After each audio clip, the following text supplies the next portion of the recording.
Hey friends, I recently noticed that almost 80% of viewers who enjoy these videos haven't subscribed yet. If you like the stories and want to see more, please take a moment to hit that subscribe button. It really helps the channel grow. Don't forget to leave a like and share your thoughts in the comments below. Your engagement makes a huge difference and helps these stories reach more people. Thanks so much for being here. By the way, where are you watching from? Drop your location in the comments. I'd love to know.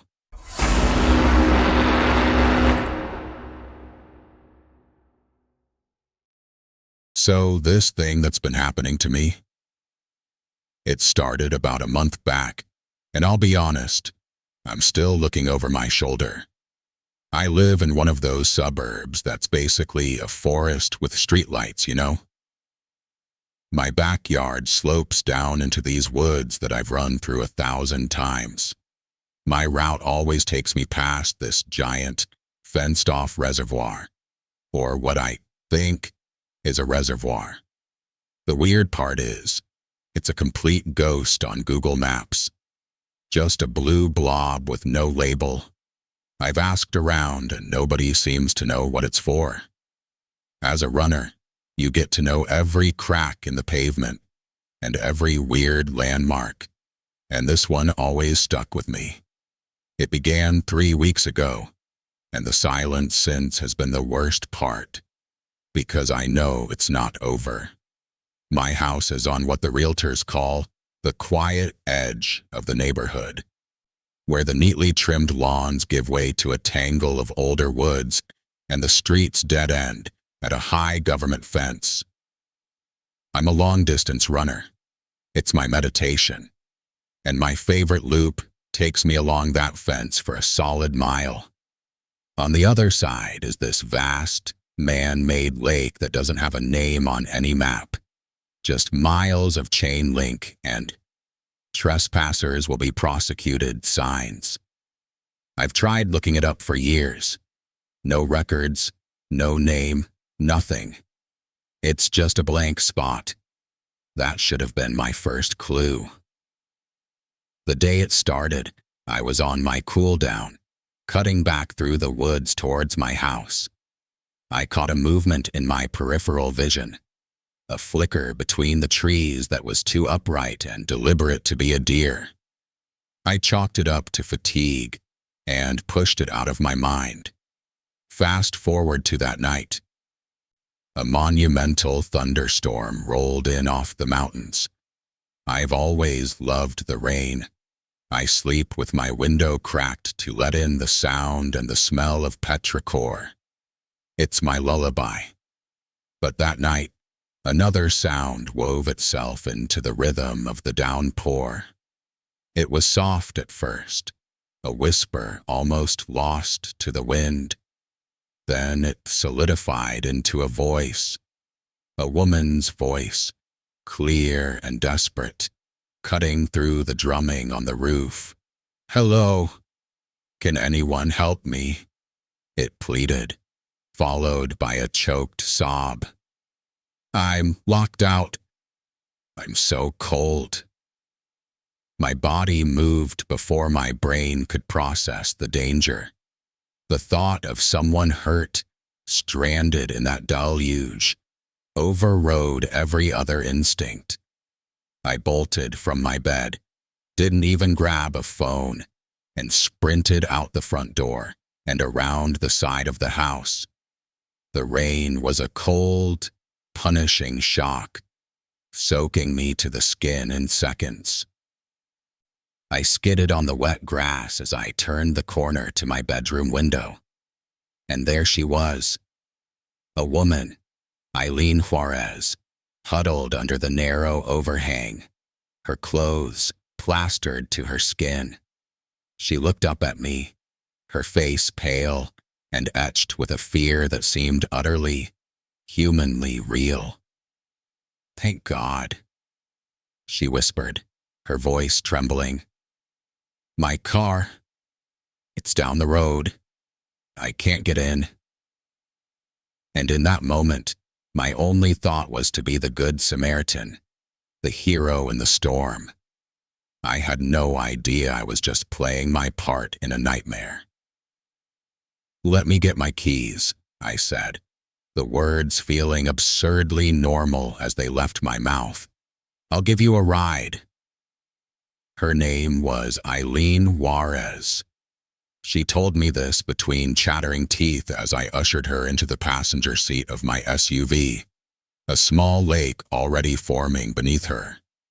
The interior light made her seem more real, and yet more fragile. She was middle-aged, with lines of stress around her eyes that the storm and the dark had hidden. She looked like someone's mom, someone's neighbor. The last dregs of my unease evaporated, replaced by a solid, reassuring sense of purpose. "This is so kind of you," she murmured, wringing her hands. "I was just visiting a friend on Oakwood. My GPS took me on a weird back route, and my car just died, right by that big fence. My phone's dead too. I thought I was going to have to spend the night in there." Oakwood, the street that dead-ended at the reservoir's fence. A cold finger traced a line down my spine, but I shrugged it off. Coincidence. This suburb was a web of dead ends and cul-de-sacs. "No problem at all," I said, turning the key. The engine purred to life, and the windshield wipers slapped into a frantic rhythm against the torrent. It's no night to be out walking. The drive was short and silent, save for the storm. I followed her directions, the same ones I ran every day.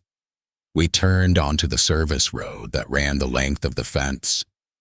The headlights cut through the rain, illuminating the endless chain link and the dark, choppy water beyond. "Just up here," Eileen said, her voice quieter now. "It should be right there." I slowed to a stop. There was a car, an older, boxy sedan, parked haphazardly on the gravel shoulder. It was the only car in sight. "See? Locked out," she said, with a weak, embarrassed laugh. But the driver's side door was already slightly ajar. I could see the dark gap from where I sat. I put the SUV in park, but kept it running. "Eileen, your door is open." Her face went slack for a second, a mask of confusion that looked a little too practiced. It is, but I tried everything." She pushed her door open and stepped out into the rain. Could you check with me? Just in case?" My instincts, the ones I'd ignored earlier, were screaming now. This was wrong. Every part of this was wrong. But the social contract, the ingrained need to not be the guy who leaves a stranded woman in a storm, was too strong. I killed the engine and stepped out. The rain was instant, icy needles on my scalp and neck. I followed her to the sedan. She pulled the driver's door fully open, and the dome light flickered on, illuminating the interior. The car was empty. And I mean empty. No fast food wrappers, no discarded coffee cups, not even a registration sticker on the windshield. It smelled of dust and damp upholstery. It was a shell. And on the passenger seat, sitting upright as if placed there with care, was a small porcelain doll. It wore a faded lace dress, and one of its glass eyes was a dark, vacant hole. My breath caught in my throat. I turned to Eileen, the question forming on my lips. "What is this?" The words died. She was standing perfectly still, no longer shivering. The rain should have been drenching her, matting her hair to her scalp, but it wasn't. It beaded on her skin and clothes, rolling off her like she was coated in wax. The look of terrified vulnerability was gone, replaced by a chilling, placid calm. She took a step toward me, and I instinctively took a step back, my shoulder hitting the cold, wet metal of the car. "Armando," she said. My name in her mouth was a violation. "How do you know my name?" She ignored me, her gaze intense and knowing. "Your daughter, Chloe," she said, her voice no longer trembling but clear and sharp as broken glass. "She has your eyes. She likes to sleep with her window open, to hear the crickets. You should really put a stop to that."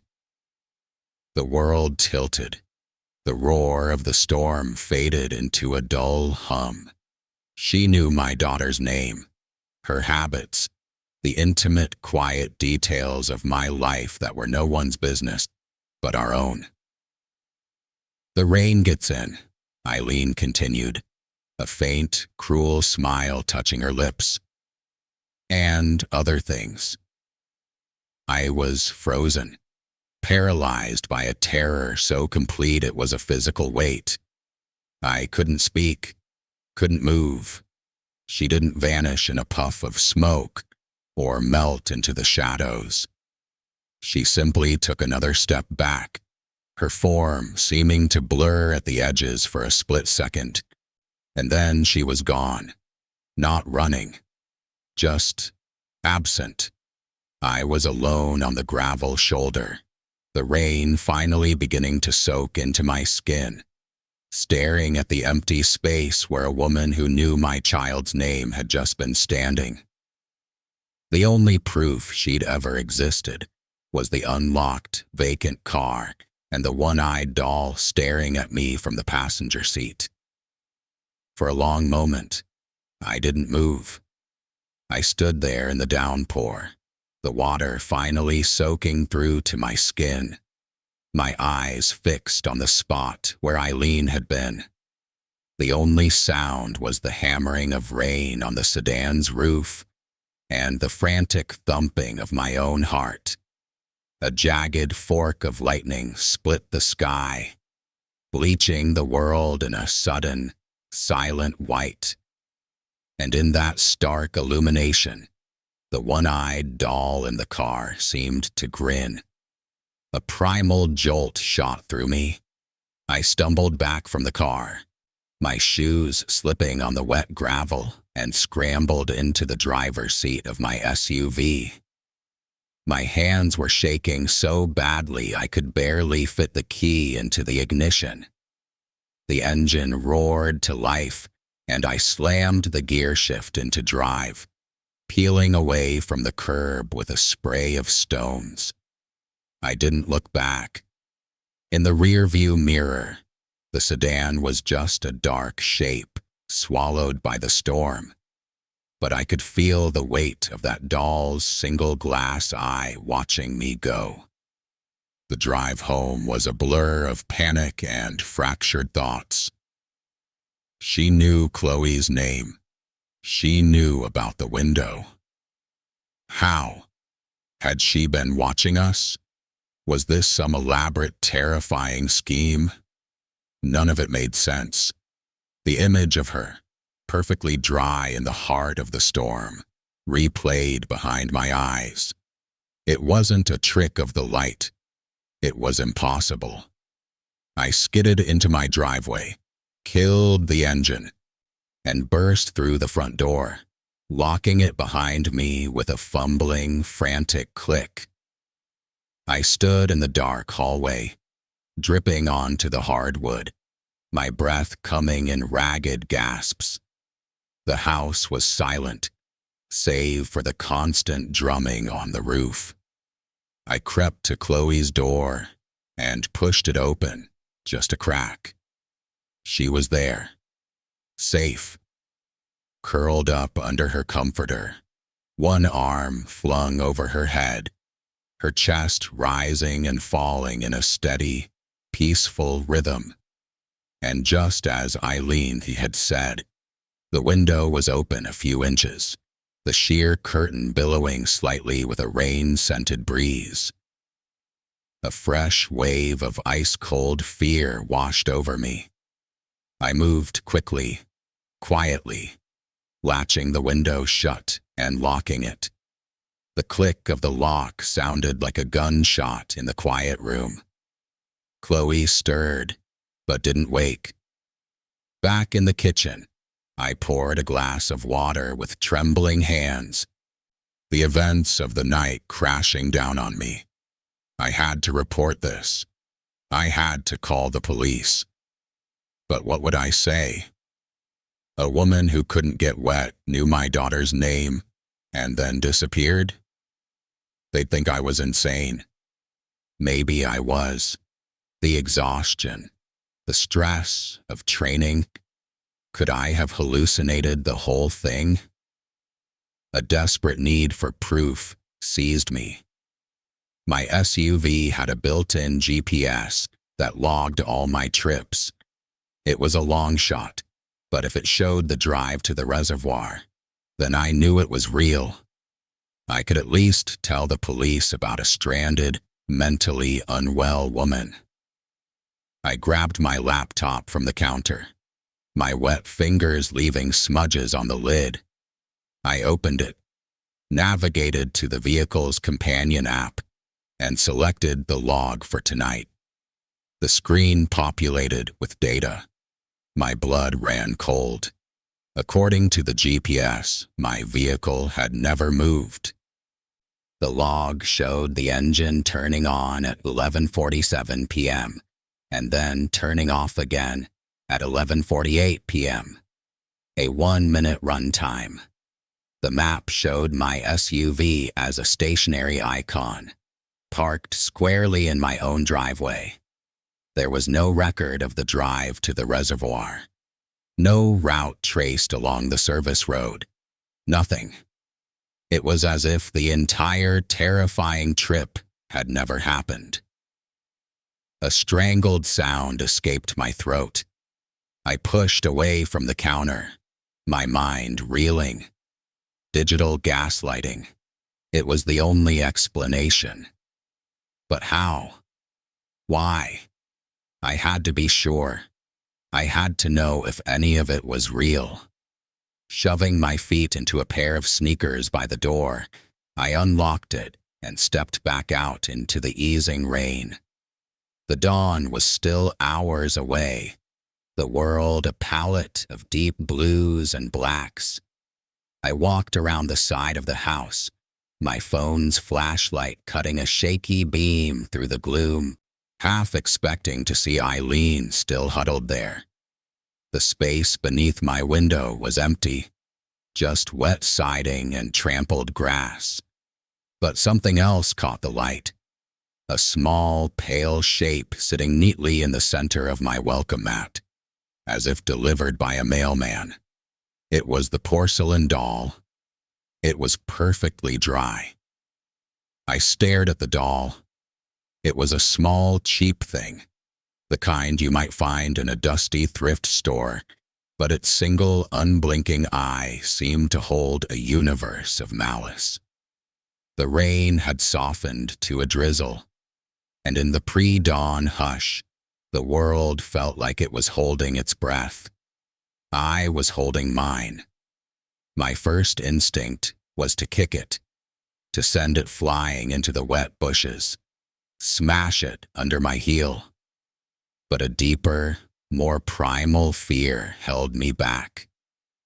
What if touching it made it worse? What if it was some kind of conduit? The logic was insane, but the night had burned all normal logic to ash. Instead, I found a discarded grocery bag from my car, using it like a glove to pick the thing up. Its porcelain was cold, unnervingly so. I carried it at arm's length, straight to the metal trash can at the side of the house, slamming the lid down on it with a finality that felt hollow. It was out of my sight. For now. Sleep was impossible. I spent the remaining hours of darkness pacing the living room, jumping at every creak of the house. I checked Chloe's window lock 3 more times. Each time I peered out into the backyard, the darkness beneath the trees seemed thicker, more intentional. When the sun finally rose, weak and gray behind the lingering clouds, it felt like a reprieve. The rational world was trying to reassert itself. In the light of day, the events of the night before felt distant, dreamlike, a stress-induced hallucination, a waking nightmare brought on by overtraining and exhaustion. It was the only explanation that allowed me to function. I went through the motion of a normal morning. I made pancakes for Chloe, the sweet domestic smell, a stark contrast to the cold dread still coiled in my gut. I drove her to school, my eyes constantly flicking to the rearview mirror, half expecting to see a dry woman or a boxy sedan following us. The world was normal. People were going to work. The sky was just a sky, not a weapon. But the doubt was a seed, and it had taken root. As soon as I got home, the silence of the empty house pressed in on me. I had to know. I went back to the laptop, pulling up the GPS log again, hoping, praying that in the light of day, the data would have corrected itself. It hadn't. The log was still there, a digital lie etched in immutable code. Engine on, 11:47 p.m. Engine off, 11:48 p.m. Distance traveled, 0.0 miles. The confirmation was somehow more terrifying than the initial discovery. This wasn't a glitch. A glitch would be random, chaotic. This was clean, precise. It was a deliberate erasure. Someone or something had the power to rewrite the evidence of my own life. If they could do that, what else could they do? The thought propelled me out of my chair. I marched to the side of the house, to the trash can. I had to see it again.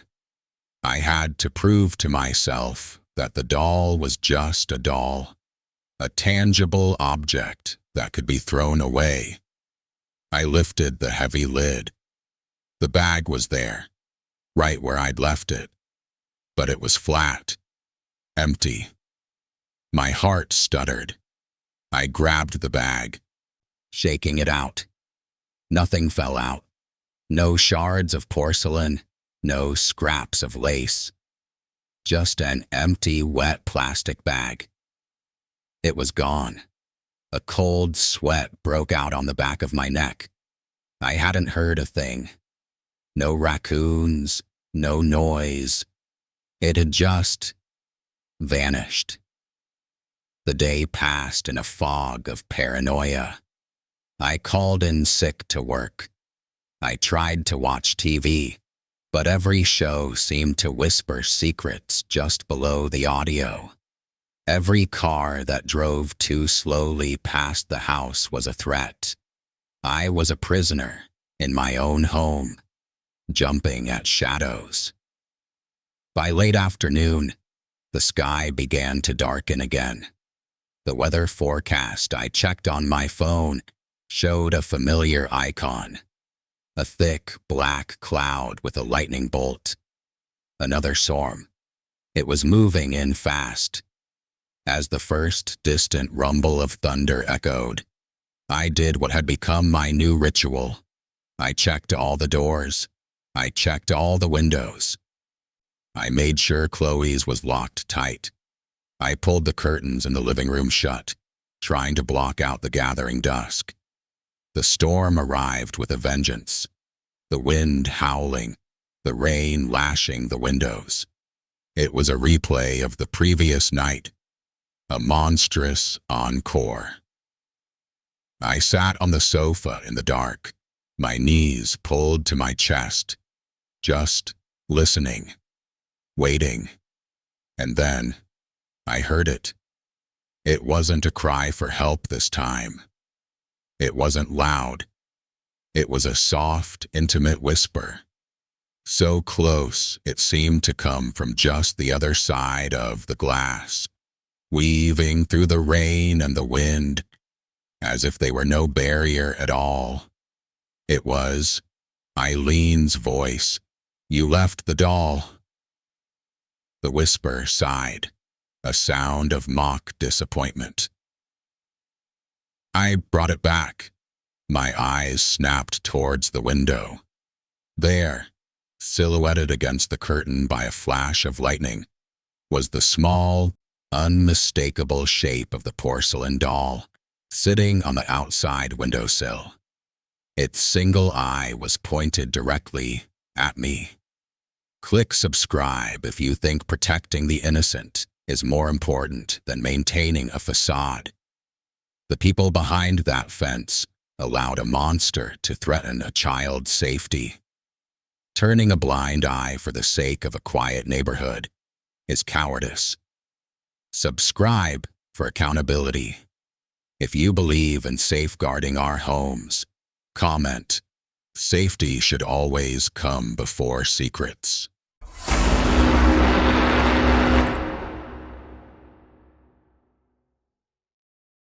The slam of the front door was the only period on the argument that mattered.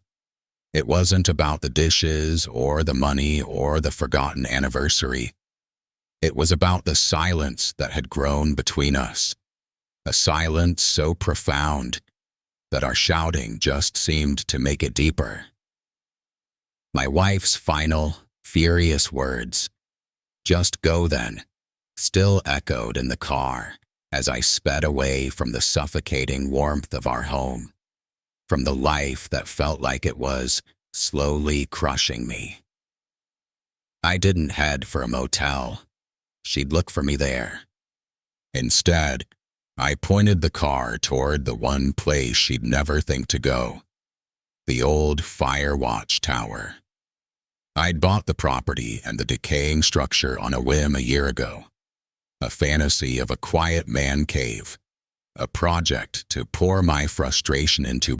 I'd poured about 3 weekends into it before the drudgery of the 2-hour drive and the sheer scale of the decay sapped my motivation.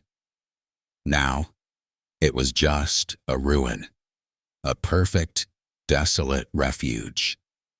The drive was a blur of wiper blades and my own grim thoughts. The further I got from the city, the darker and more desolate the roads became. By the time I turned onto the deeply rutted dirt track that led to the tower, a storm was brewing, the wind already whipping the tall pines into a frenzy.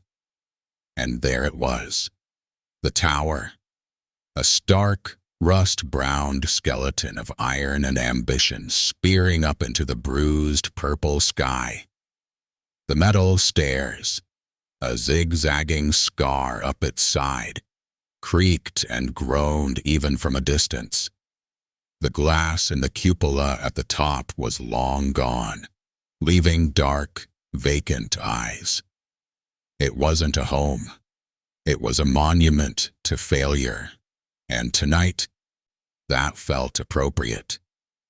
I parked in what was left of the gravel clearing, the first heavy drops of rain beginning to splatter against my windshield. The key was where I always hid it, tucked behind a loose piece of siding. The main door, a heavy, rusted slab of metal, groaned in protest as I shoved it open. The ground floor was one large open space, littered with my abandoned efforts. A stack of drywall, a generator covered in a tarp, bags of concrete that had hardened into stone. The air was thick with the smell of dust, rust, and damp. I didn't bother with the lights. I just shouldered my overnight bag and started up the internal stairs to the office level. This space was slightly more habitable. I'd at least cleared out the old furniture and set up a cot and a camping chair. A single battery-powered lantern sat on an upturned crate. But the real feature was the sound. As the storm broke in earnest, the rain on the corrugated metal roof of the cupola above was deafening.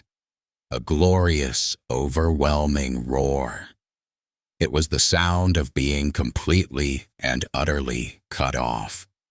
It was the white noise I craved, loud enough to drown out the memory of my wife's voice, my own recriminations, the entire world. I lit the lantern, its warm glow pushing back the oppressive darkness just a few feet.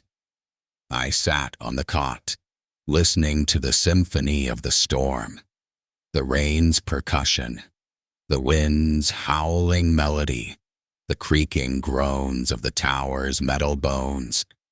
For the first time in weeks, I felt a sliver of peace. It was a bleak, lonely peace, but it was mine. This was my bunker. My war was outside, and in here, there was only the storm. I lay back on the stiff cot, the lantern's glow casting long, dancing shadows on the walls. The exhaustion of the fight and the drive finally caught up with me. The roar of the rain was a lullaby, pulling me down into a numb, dreamless state. I was almost under, the world fading to a distant rumble. That's when I heard it. A new sound, sharp and deliberate, cutting through the white noise of the storm. It was faint at first, easy to dismiss as a branch scraping the side of the tower. But it came again, and again. A rapid, frantic scritch, scritch, scritch. It wasn't a branch. It was too rhythmic, too intelligent. My eyes snapped open. I held my breath, listening hard over the drumming rain. There it was again. Not from the roof, not from the walls. It was coming from downstairs, from the other side of the heavy metal front door. It was the unmistakable, hair-raising sound of fingernails scratching desperately to get in. I froze on the cot, every muscle locked. The scratching was a metronome of madness, slicing through the storm's roar. Scritch, scritch, scritch. It was small, desperate. The sound a trapped animal would make. It had to be an animal. A raccoon, confused by the storm, seeking shelter. The logic was thin, but I clung to it. The alternative was unthinkable. I swung my legs off the cot, my heart hammering against my ribs. My eyes landed on the tire iron I kept propped in the corner, a relic from changing a flat on this God-forsaken road months ago. It was cold and heavy in my hand, a solid dose of reality.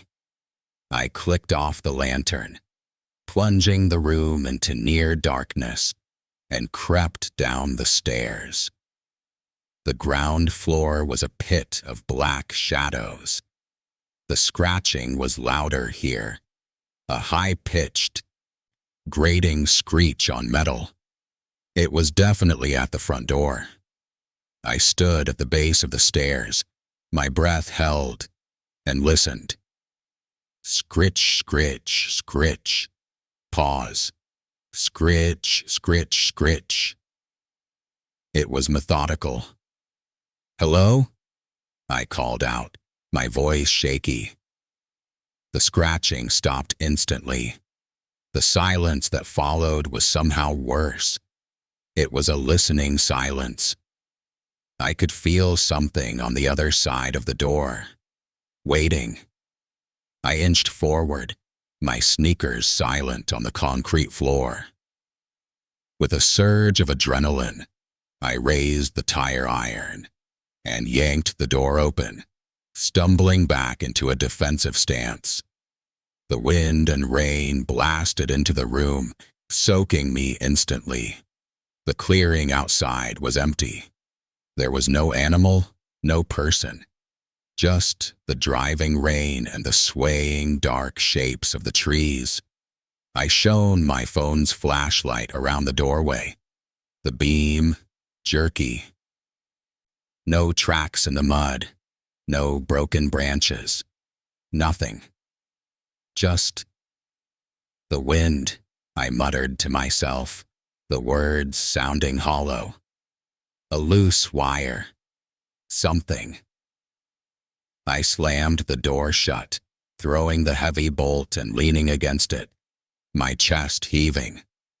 I was soaked and shaking, but I'd done it. I'd faced the unknown and found nothing. The relief was immense, a physical weight lifting from my shoulders. I trudged back upstairs, my wet clothes clinging to me. I relit the lantern, its glow feeling weaker now, less comforting. The storm raged on, but the scratching was gone. I sat on the cot, trying to slow my breathing, trying to convince myself it was over. That's when the new sound began. It was soft, almost lost in the rain. A whisper. I strained to hear. It was coming from downstairs again, but not from the front door. It was from the back of the ground floor, from the one room I'd never managed to open. A heavy wooden storage room door with a massive, rusted padlock. I crept back down the stairs, the tire iron held tight. The whisper came again, clearer now. A child's voice. Small, terrified. Help! My blood went cold. This wasn't an animal. This was a kid. Hello? I said, my voice low as I approached the door. Is someone in there? A soft sob. I'm stuck. It's so dark in here. Please. The voice was so real, so utterly human and afraid.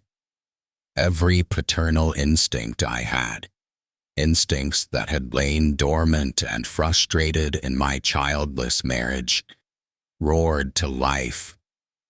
My own fear was shoved aside by a blinding, urgent need to protect. Okay, it's okay, I said, my voice firming up, trying to project a calm I didn't feel.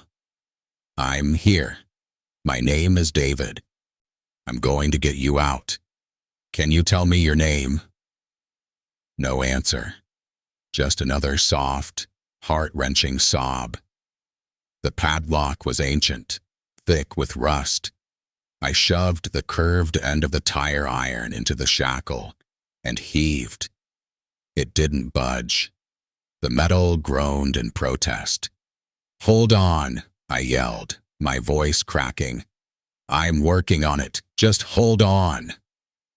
I put my entire weight into it, leveraging the iron against the hasp. The rust flaked away, staining my hands orange. The sound of my grunts and the screech of protesting metal mixed with the storm and the occasional faint sob from behind the door. Sweat dripped into my eyes, mingling with the rain still on my face. I didn't care about the storm, or the scratching, or my failing marriage. There was only the lock and the child trapped behind it. With a final, guttural shout, I threw all my strength into one last heave. There was a loud, sharp crack. The rusted shackle snapped. The lock fell to the concrete floor with a heavy final clang. I dropped the tire iron, my hands raw and trembling. I grabbed the door handle. "It's okay," I yelled, my voice echoing in the empty space. "I'm coming. I'm here." I took a deep breath, braced myself, and shoved the heavy door open. The door swung inward with a groan of disused hinges. A cloud of dust, thick and choking, billowed out into the dim light. I stood there, panting, my raw hands still gripping the doorframe, my heart a frantic drum of triumphant adrenaline. "Hey," I said, my voice softening. "It's okay. You can come out now." I squinted into the darkness. The beam from my phone, shaking in my hand, cut through the swirling dust motes. The room was tiny, no bigger than a closet, and it was utterly, completely empty. The floor was covered in a thick, velvety layer of gray dust, completely undisturbed. There were no footprints, no scuff marks, no sign that anything, anyone, had been in this room for decades. The walls were bare concrete, spotted with mold. There was no other door, no window, no vent large enough for a child to hide in. Just a perfect, sealed tomb. The heroic feeling in my chest didn't just fade. It shattered, and in its place, a void of pure understanding terror opened up. The sob, the whispers, the desperate pleas. They had never been in the room. They had been outside of it. They had been bait. I wasn't a rescuer. I was a locksmith. I had taken orders. A cold, unnatural draft washed over me, carrying the scent of old earth and ozone. It came from behind. The air in the main room, which had been still and stale, was now moving. I felt it then, a presence. It was a physical pressure against my back, a drop in temperature that had nothing to do with the storm. My breath hitched, a small, pathetic sound in the overwhelming silence. A cold breath, impossibly intimate, brushed against the shell of my ear. It wasn't the wind. It was exhalation. And then the voice, the same child's voice I had been so desperate to save. But the fear was gone, replaced by a serene, sinister warmth, like poison honey. "I'm in," it whispered, the sound emanating from a point no more than an inch behind my head. "Thank you." Every hair on my body stood erect. A primal command, older than reason, screamed through my nervous system. Do not turn around. Run. I didn't look. I didn't scream. I didn't grab my things. I ran. I exploded forward, away from the voice, away from the empty room, my legs pumping with a strength I didn't know I possessed. I didn't even look at the stairs. I just launched myself up them, taking them 3 at a time. I slammed my shoulder against the wall at the top, spun and kept going. I didn't look back at the ground floor. I didn't need to. I could feel it standing down there, in the space I had just vacated. I burst out of the tower's main door into the punishing rain, not even bothering to close it. I fumbled with the car keys, my wet, trembling fingers slipping on the fob. The headlights flashed.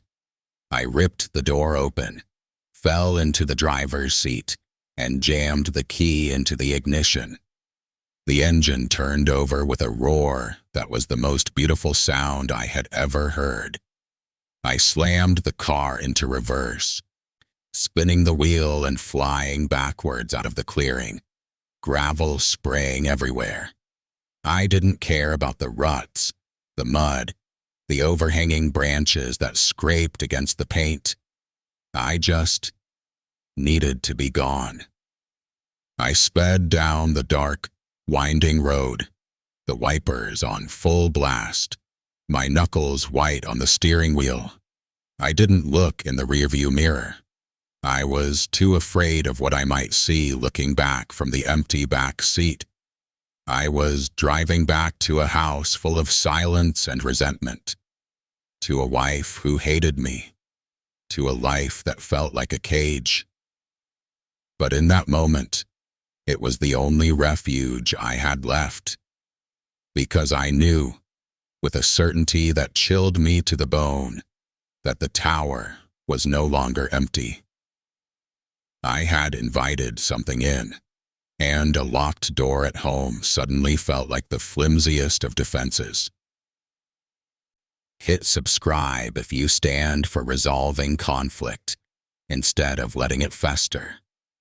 The silence between David and his wife created a void, and something far worse moved in to fill it. Don't let resentment build a home in your life. Subscribe for open communication. If you believe in healing old wounds, leave the comment. Unspoken words become open doors for darkness.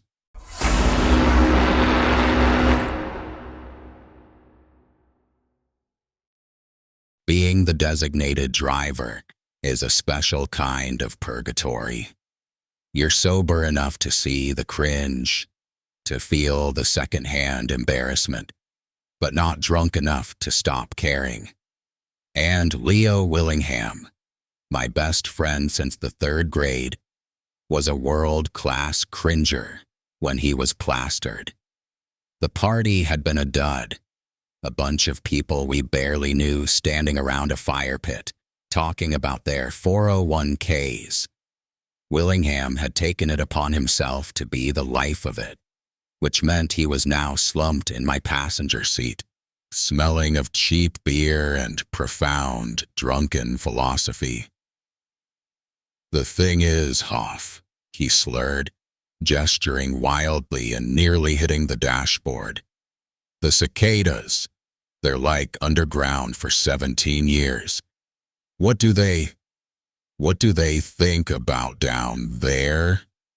Do you think they have little cicada regrets?" I white-knuckled the steering wheel, the wipers struggling against a torrential downpour that had turned the road into a black mirror. "I'm sure they regret not buying stock in Apple, Leo. Now sit back. You're gonna make me crash." "It's a metaphor, man. For potential. We're all just waiting in the dirt." He slumped against the window, then bolted upright. "Dude, I gotta piss. Like now. It's an emergency." "You can hold it," I said, my voice tight. "We're 20 minutes from your place." No, Hofstetter, I cannot." He started fumbling with his seatbelt. "I'm gonna piss in this cup." He held up an empty red Solo cup, a trophy from the party. "Don't you dare," I snapped. "I am not cleaning that out of my car." He started whining, a high-pitched, insufferable sound that grated worse than the storm. "My kidneys, man. They're screaming." "It's a medical thing." After another 5 minutes of his pathetic, drunken tantrum, I gave up. My patience, already thin, had snapped. Fine, but make it quick." I swerved onto the muddy shoulder of the desolate country road. On either side, endless fields of corn stretched into the impenetrable darkness, the stalks standing 8 feet tall, their leaves rattling in the wind and rain. It was the middle of nowhere. No lights, no houses, just the sea of corn and the oppressive sky. Willingham didn't need telling twice. He practically fell out of the car before it had fully stopped, stumbling towards the wall of green. "Don't go far," I yelled after him, but he was already disappearing into the gap between the stalks, swallowed by the shadows and the rain in seconds. I sighed, leaning my head back against the rest. The engine ticked. The rain hammered the roof. I was just about to check the time when a flicker of movement caught my eye near the spot where Willingham had entered. My blood went cold. There was a figure standing at the edge of the cornfield. It was tall and unnaturally still, a stark silhouette against the slightly less dark backdrop of the crops. It wasn't Willingham. This figure was thinner, more rigid. It just stood there, facing the field, as if watching him go. My heart started to thud. A farmer, a fellow traveler. But who would just stand there in this weather? Before I could even process it, the figure moved. It didn't turn. It didn't shift its weight. But a voice cut through the rain, clear as a bell, and horribly intimately familiar. It was my voice. It called out, with my exact cadence, my slight nasal twang, a perfect replica of the annoyed tone I'd used just moments before. "Willingham, over here," it shouted, the sound weaving through the stalks. "I found a shortcut." For a single frozen second, I sat there, my mind refusing to connect the voice to the figure. It was impossible. A trick of the wind, a hallucination born of exhaustion and frustration. Then I heard Willingham's voice, distant and confused, shout back from deep within the corn. "Hoff, where are you?" The figure remained motionless. A cold, sick dread, entirely different from the petty annoyance of minutes before, flooded my system. This was wrong. This was deeply, fundamentally wrong. "Leo, no!" I screamed, throwing my door open and bursting out into the rain. "That wasn't me. Get back to the car." I plunged into the corn after him. It was like stepping into another world. The moment I passed the first row of stalks, the outside world vanished.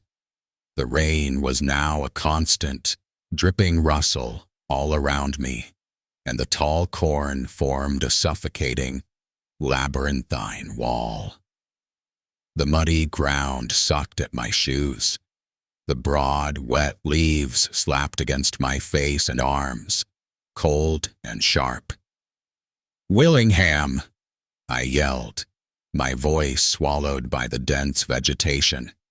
"Willingham, answer me!" I pushed forward, disoriented almost immediately. Every direction looked the same, a tunnel of green and black. I couldn't see more than 5 feet in any direction. "Hoff?" His voice came from my left, closer now but laced with fear. "Man, this isn't funny. Where's the shortcut?" "There is no shortcut," I bellowed, shoving stalks aside, my heart hammering against my ribs. "I'm by the road. Follow my voice." Then, a new voice cut through the din. It was mine again, but this time it was a low, furious snarl, coming from my right. "Get away from us, Willingham. Just stay away." I froze. The accuracy was terrifying. It wasn't just an impression. It was a perfect recording, injected with a venom I'd never used with him. "What?"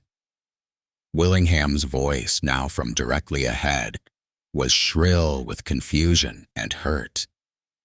"Hoff, what's your problem?" "That's not me, you idiot," I screamed, my own voice cracking with panic. I charged forward, but the voice, my voice, was ready. From behind me it whispered, soft and menacing. "He's drunk. He's a liability. Just leave him." A sob of pure terror escaped my throat. It was playing us. It was inside our heads. The trap sprang fully then. The entity stopped pretending to be one of us and began to be both. "Help me, Hoff. It's got me." Willingham's voice shrieked from what sounded like 10 feet to my left, raw and blood-curdlingly real. Simultaneously, from a spot just behind my right shoulder, my own voice snarled, "He's lying. It's a trap. Run." I spun in a circle, my breath coming in ragged gasps. The world had become a house of mirrors made of sound. Which one was real? Was any of it real? Was Willingham actually in trouble? Or was the thing just mimicking his panic?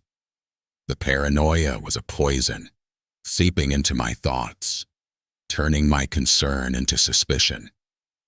"Willingham, if that's really you, say something only you would know," I yelled, desperation clawing at me. A beat of silence, then from 2 different directions at once. "Your mom's cat is named Mr. Tinkles," sobbed Willingham's voice. "Your mom's cat is named Mr. Tinkles," hissed my own voice. A mocking echo.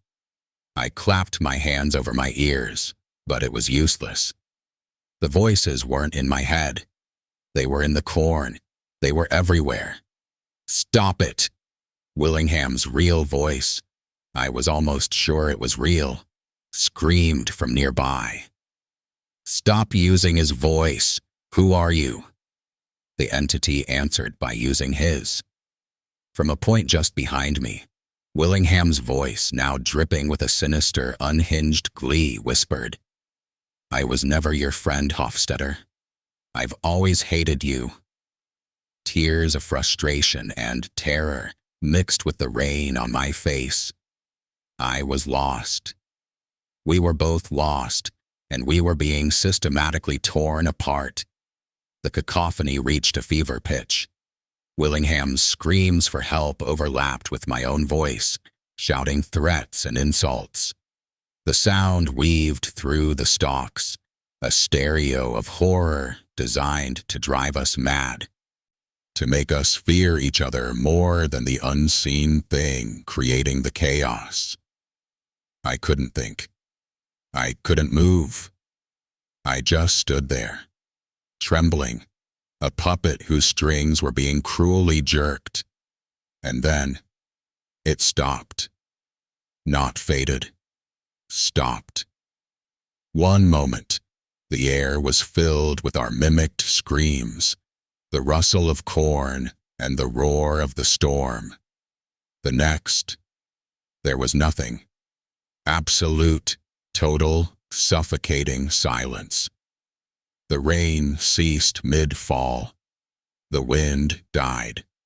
The rustling leaves went still. The voices were gone. The sudden void of sound was more deafening, more terrifying than the noise had been. It was a physical pressure on my eardrums. I stood frozen in the pitch-black, dripping silence. My own heartbeat, a frantic, trapped animal in my chest.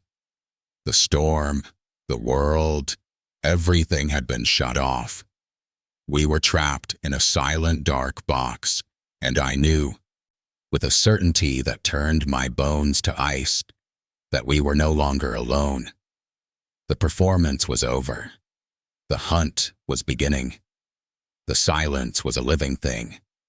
It pressed in on my eardrums, a vacuum that felt heavier than the storm's roar.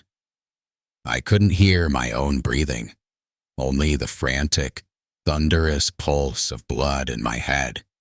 I was paralyzed, adrift in a sea of black, motionless corn.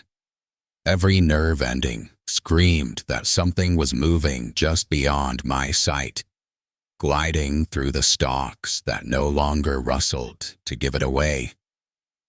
Then, a sound, not a voice, a whimper.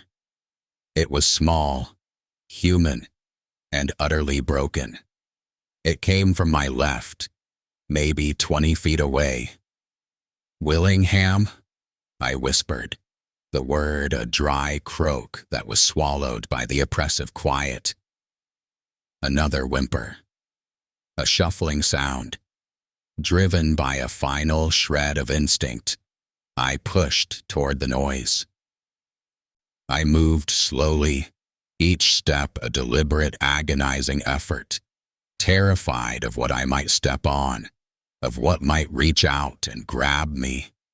After a few yards, my foot caught on something soft and heavy.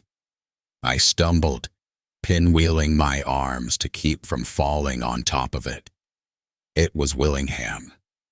He was curled into a fetal position on the muddy ground, his hands clamped over his ears, his entire body shaking with silent sobs.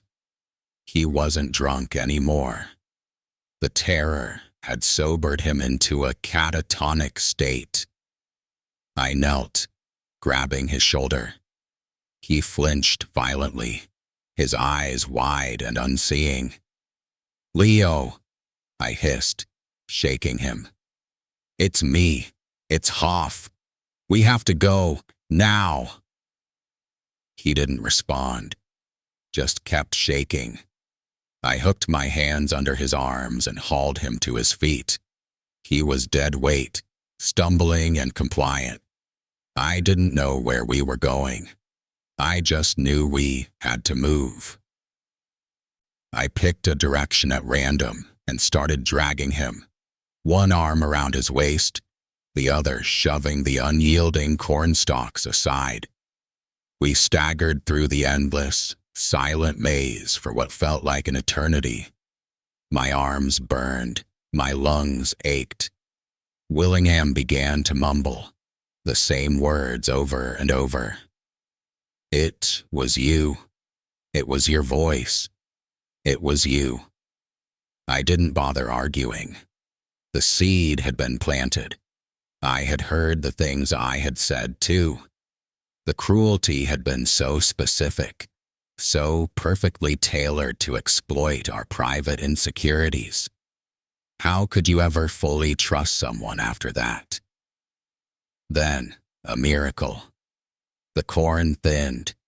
I saw the dull, grayish black of the asphalt through the final row of stalks.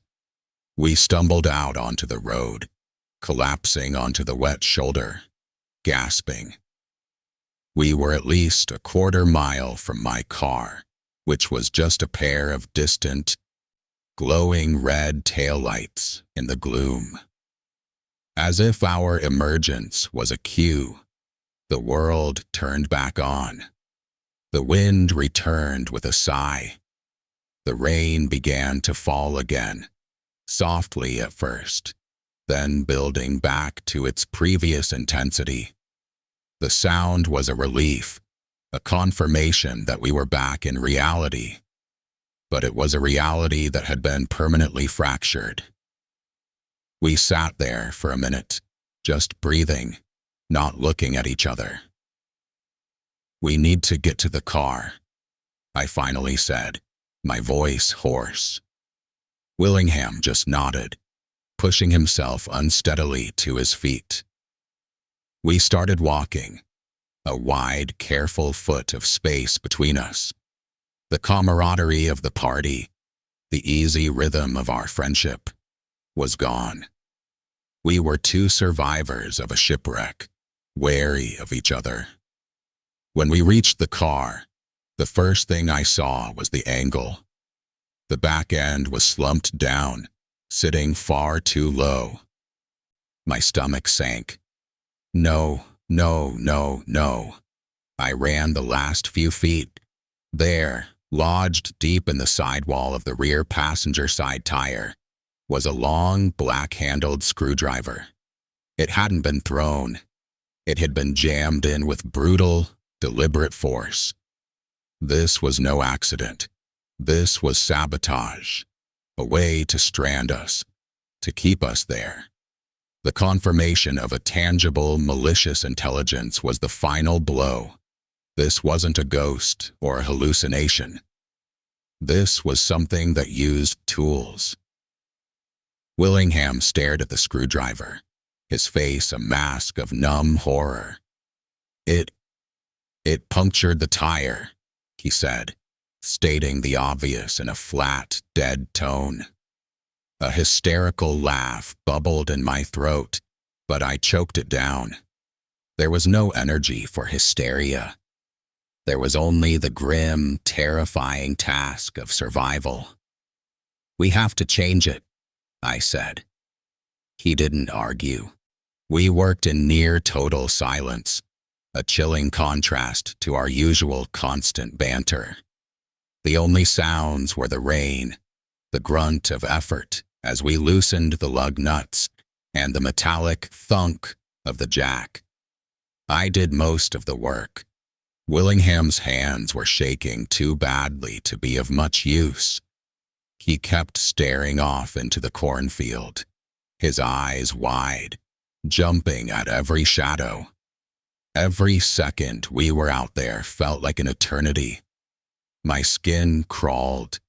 I felt exposed, as if we were being watched from the tree line.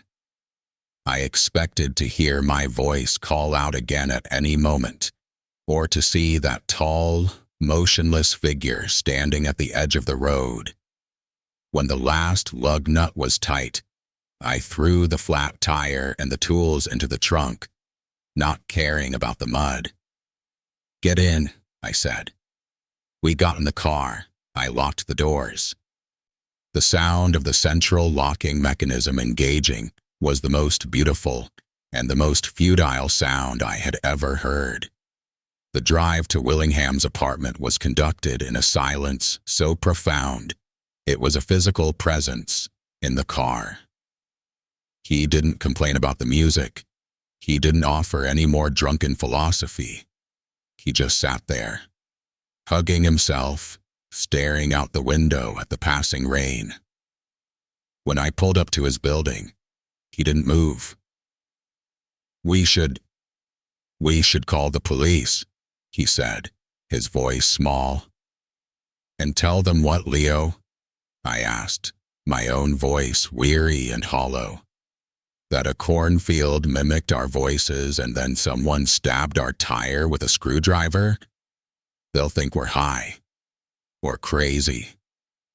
But the scream, the woman's scream. He trailed off. I had forgotten about that. The first scream before the silence. The one that had seemed so real. Now, in the cold light of what came after, it felt like just another part of the trap. Bait for good Samaritans. "It was part of it," I said, the certainty settling like a stone in my gut. "It was all part of it." He looked at me then, a long, searching look. I saw the doubt in his eyes, the lingering echo of the thing's words. "I've always hated you." He opened his mouth to say something, then closed it. He just nodded, got out of the car, and walked toward his building without a backward glance. I didn't wait to see him go inside. I pulled away from the curb. I called the non-emergency line the next morning, my story carefully sanitized. I reported a vandalized tire on County Road 7, suggesting it was probably local kids. The dispatcher was polite, bored. She said they'd send a car to patrol the area. I knew they wouldn't find anything. A few days later, Willingham texted me. "Did they ever find your tire?" I wrote back, "No." He replied, "Okay." That was the last time we ever spoke about it. We saw each other a handful of times after that, in group settings. The easy rhythm was gone. We were like two magnets with the same polarity, repelling each other. There was too much unsaid, too much that couldn't be unsaid, even if it hadn't been us who'd said it. The trust, the foundational bedrock of a 20-year friendship, had been surgically removed by something in a cornfield. The storm eventually passed, as all storms do. The roads dried, the sun came out. But for Willingham and me, the bad weather never really left.